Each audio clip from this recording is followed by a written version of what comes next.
जरा सोचिए, आपने अभी अभी एक बैंक लूट लिया है। बधाई हो, अब आपके हाथ में 20 लाख डॉलर की नकद रकम है। लेकिन एक छोटी सी परेशानी है, आप इस पैसे को खर्च ही नहीं कर सकते। न घर खरीद सकते हैं, न कार, और न ही किसी महंगे रेस्टोरेंट में आराम से खाना खा सकते हैं। क्यों?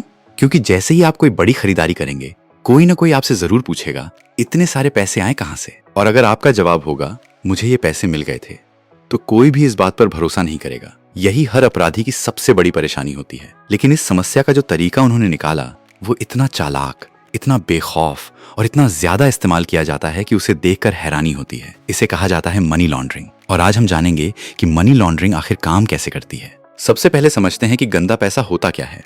मनी लॉन्ड्रिंग को समझने से पहले यह जानना जरूरी है कि पैसा गंदा क्यों कहलाता है। गंदा पैसा वह पैसा होता है जो गैर कानूनी कामों से कमाया गया हो, जैसे ड्रग्स बेचना, धोखाधड़ी करना, भ्रष्टाचार, रिश्वत लेना, टैक्स चोरी करना या किसी भी तरह का अवैध कारोबार।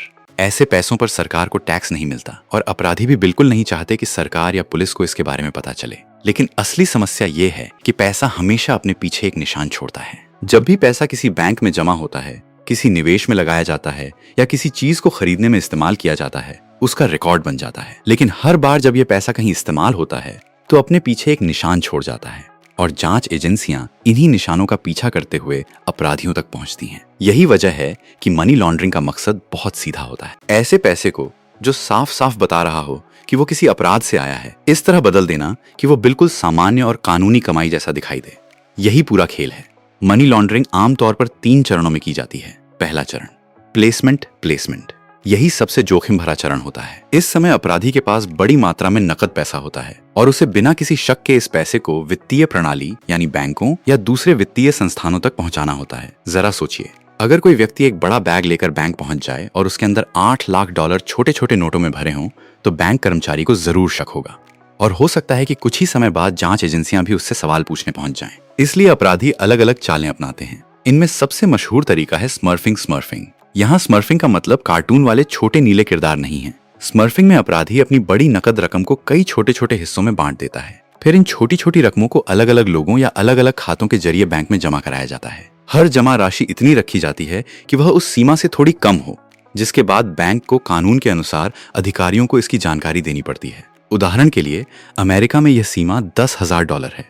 इसलिए अपराधी एक बार में $10,000 जमा नहीं करते। वे $9,800, $9,500, $9,750 जैसी छोटी छोटी रकम अलग अलग दिनों में अलग अलग बैंकों और अलग अलग खातों में जमा करते हैं। कई बार तो इसके लिए वे अलग अलग लोगों को भी काम पर रखते हैं, जिन्हें स्मर्फ्स कहा जाता है। इनका काम सिर्फ इतना होता है कि वे एक बैंक से दूसरे बैंक जाकर छोटी छोटी रकम जमा करें। यह तरीका काफी धीमा होता है, इसमें बहुत समय लगता है और सच कहें तो अपराध की दुनिया के हिसाब से यह काफी उबाऊ काम है। एक और तरीका है नकद लेन देन वाले कारोबार। अपराधी ऐसा बिजनेस खरीद लेते हैं या शुरू कर देते हैं जहां हर दिन बड़ी मात्रा में नकद पैसा आता हो, जैसे कोई रेस्टोरेंट, कार वॉश या बार। ऐसे कारोबारों में यह पता लगाना आसान नहीं होता कि रोज की कमाई सच में हुई है या नहीं। फिर अपराधी अपने गैर कानूनी पैसे को उस बिजनेस की असली कमाई के साथ मिला देते हैं। इसके बाद वे रिकॉर्ड में बिक्री का आंकड़ा बढ़ा देते हैं, जैसे यह दिखाना कि उस दिन 400 ग्राहक आए थे, जबकि वास्तव में इतने ग्राहक आए ही नहीं। फिर पूरा पैसा बैंक में इस तरह जमा कर दिया जाता है जैसे वो बिजनेस की सामान्य और कानूनी कमाई हो। दूसरा चरण, लेयरिंग। अब पैसा वित्तीय प्रणाली में आ चुका है। अगला लक्ष्य यह होता है कि कोई भी इस पैसे का असली स्रोत या उसके असली मालिक तक कभी न पहुंच सके।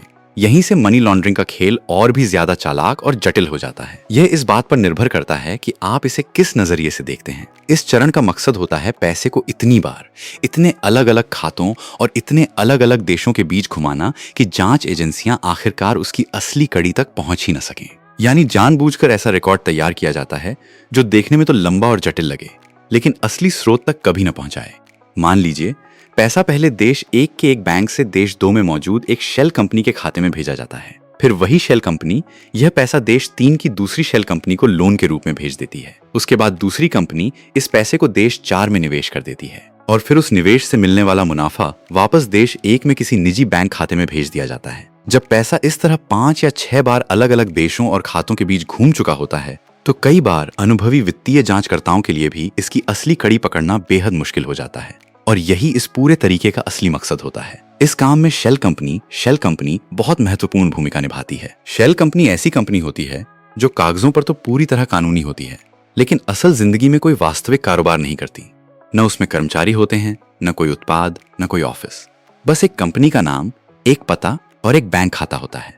दुनिया के कुछ इलाकों जैसे ब्रिटिश वर्जिन आइलैंड्स, केमन आइलैंड्स या अमेरिका के डेलावेयर राज्य में कुछ $100 खर्च करके ऐसी कंपनी बनाई जा सकती है, और कई मामलों में उस कंपनी के असली मालिक का नाम सार्वजनिक रिकॉर्ड में दिखाई भी नहीं देता। अगर जांच एजेंसियां ये पता लगाने की कोशिश करें कि इस पैसे का असली मालिक कौन है, तो उन्हें सबसे पहले एक कंपनी दिखाई देती है, लेकिन वो कंपनी किसी दूसरी कंपनी की होती है। फिर दूसरी कंपनी किसी ट्रस्ट के नाम पर होती है, और उस ट्रस्ट का प्रबंधन एक वकील करता है, जिसे कानून के तहत अपने क्लाइंट की जानकारी गोपनीय रखने का अधिकार होता है।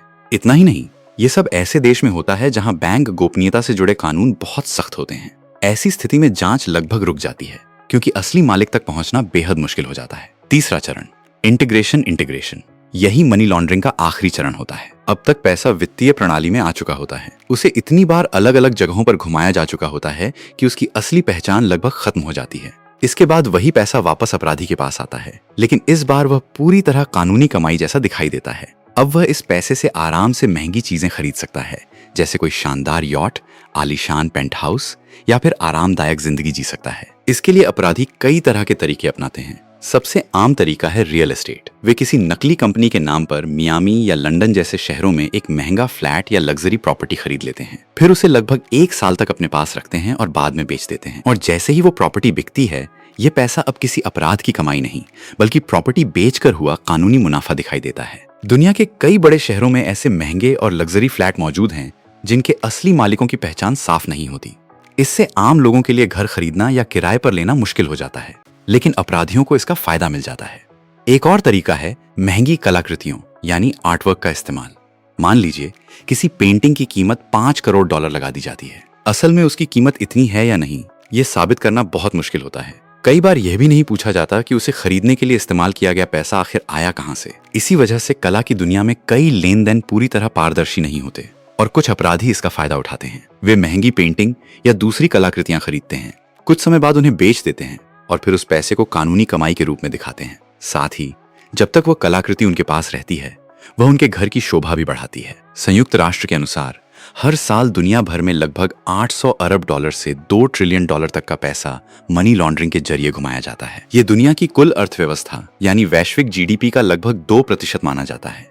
इतनी बड़ी रकम में से जांच एजेंसियां हर साल केवल लगभग 1% पैसा ही जब्त कर पाती हैं, यानी बाकी का अधिकांश पैसा सिस्टम से बच निकलता है। अगर किसी दूसरे उद्योग में 99% सफलता मिलती तो उसे किसी चमत्कार से कम नहीं माना जाता, लेकिन अपराध की दुनिया में कई लोग इसे बस एक